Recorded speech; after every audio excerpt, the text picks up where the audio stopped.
I remember a couple of years after I started freelancing, I completely hit a wall. I was burned out and I wasn't making enough money. And ultimately, I had to go back to a 9 to 5 job. But that really ended up being a blessing in disguise because that stability of having a paycheck helped me realize that that was what I needed.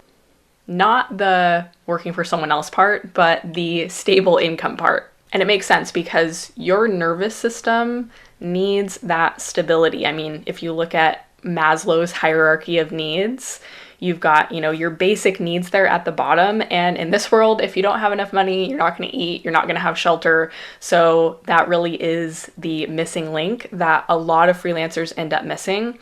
And it took me also a long time to realize that that's not our fault because a lot of the freelancing advice out there is so focused on how to get your first clients, but it is not focused on how to actually grow and build that stability in the long term. So that's what I want to share with you today is how I was able to get out of 9 to 5 jail, as I call it, and rebuild my business from scratch in a way that brings in stable income. And the first thing that I had to do was to start saying no to projects so that I could keep my bandwidth open for retainers. And if you're not familiar with retainers, this is just where your clients pay you a fixed amount on a regular basis, usually every month.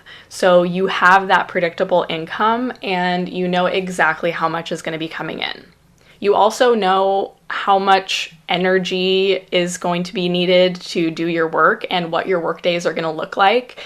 And as a creative person, I found that to be really, really important because that's one of the challenges that I had when I was getting burned out is, I was doing all these projects and trying to make everyone happy.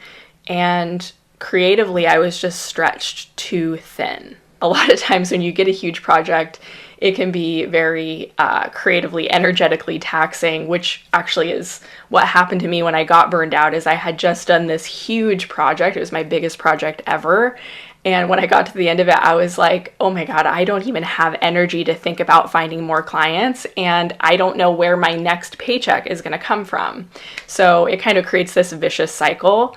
And I ultimately found that retainers stop that cycle in its tracks. But when it came to switching to retainers, I wasn't just switching to that model.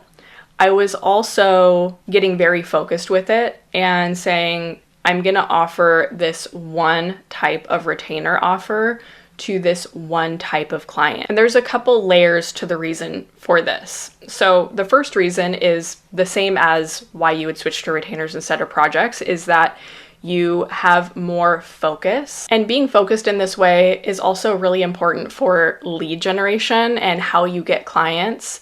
Because if you're trying to help everybody with everything, it's going to be really hard to create effective content or craft effective messaging for your outreach or your website.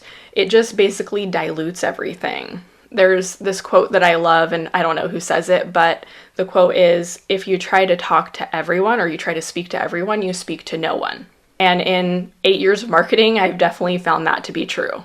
And that brings us to the next important piece of this, which is the getting clients part. And this is something that really was mainly, well, not mainly, there was some tactical stuff too, but it was a big mindset shift for me because, when you need any work at all and you're trying to get projects, there tends to be a little bit of desperation behind that, and you end up usually trying a lot of different things. And so I had tried a lot of different things. I had done Upwork and Fiverr and cold emailing and all that with some success, but not long-term success. It was very short-lived and obviously exhausting because I burned out.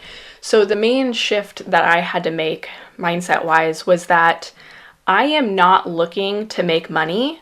I am looking for a long-term relationship where I can add a lot of value over time. And I'd say that that really is at the core of this more stable way of freelancing, because that affects everything that you do. So thinking in terms more of how can I have as many conversations as possible.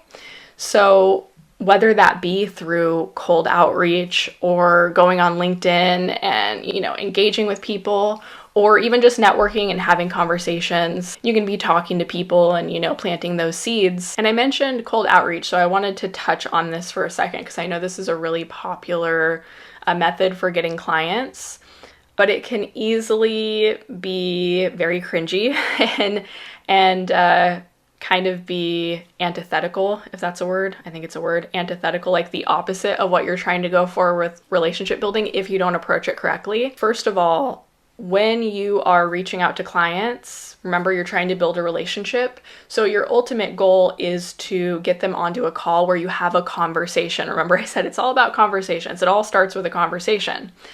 And I think that that's a misconception, as people think they're just going to email, and over email a client is going to say yes and then they're going to start making money, but that's not how it works. You are trying to build this relationship, and the way you do that is to actually have a conversation with someone. The other thing I wanted to clarify is that cold emailing alone is usually not enough. It can be enough sometimes to get your first initial clients, but when you are trying to build stability, you need an online presence that is working for you. Because if you do cold outreach and you're just showing up in someone's inbox, they've never heard of you, the first thing they're going to do is look you up online. And if you have no website, no LinkedIn, no content, nothing for them to make sure, first of all, you're not a robot, which definitely happens. There's lots of scamming in people's inboxes. Then they're going to be very hesitant to reply to your email. And remember, you want to be planting seeds all the time so that if and when a client cancels, a client will cancel someday and you'll need to replace them, you are not in this, crunch to do a bunch of cold emailing and, spend a bunch of energy on that. So think of all of the ways of finding clients more as things that you build up and build leverage in over time, and that work together holistically as more of an ecosystem. And the really awesome thing about retainers is that once you land your first few clients and you start doing work with them, you're going to identify ways that you can systemize and streamline so that you can work more efficiently.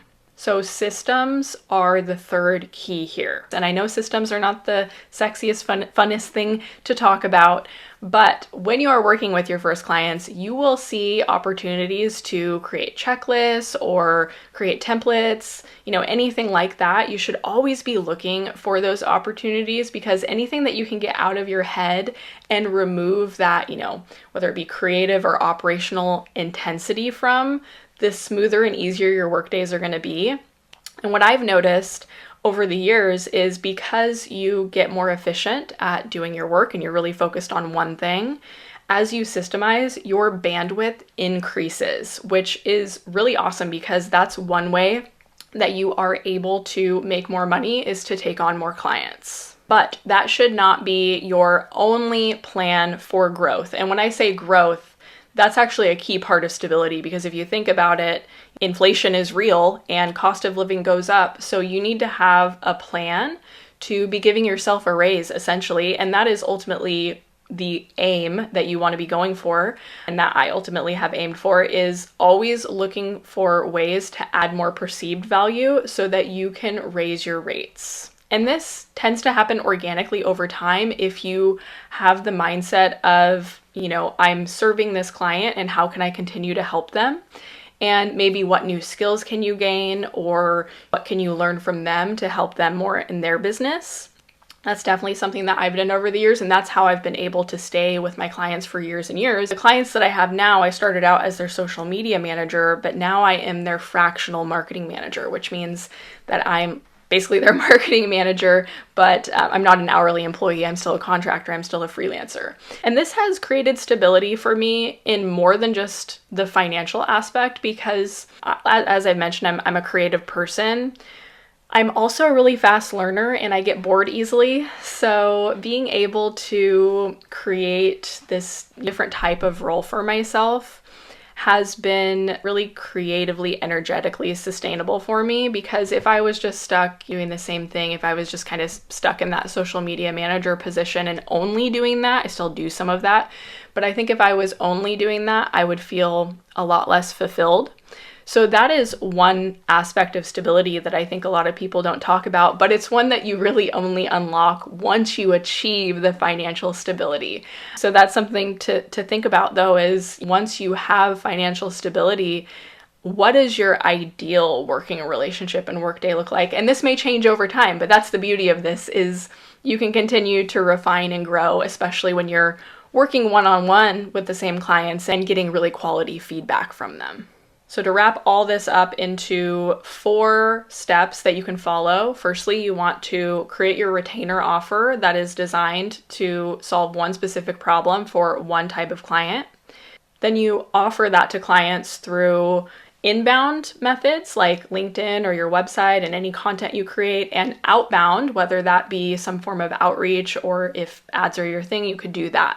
And once you have clients, you're focusing on streamlining and systemizing. Over time, you're looking for ways to make yourself more valuable so that you can raise your rates and really become even more of a premium service provider. Really be thinking of yourself more as a strategic partner. Now, I mentioned the importance of systems in this video, so if you want all the systems from behind the scenes in my business, I break them down in this video, so go and watch that next.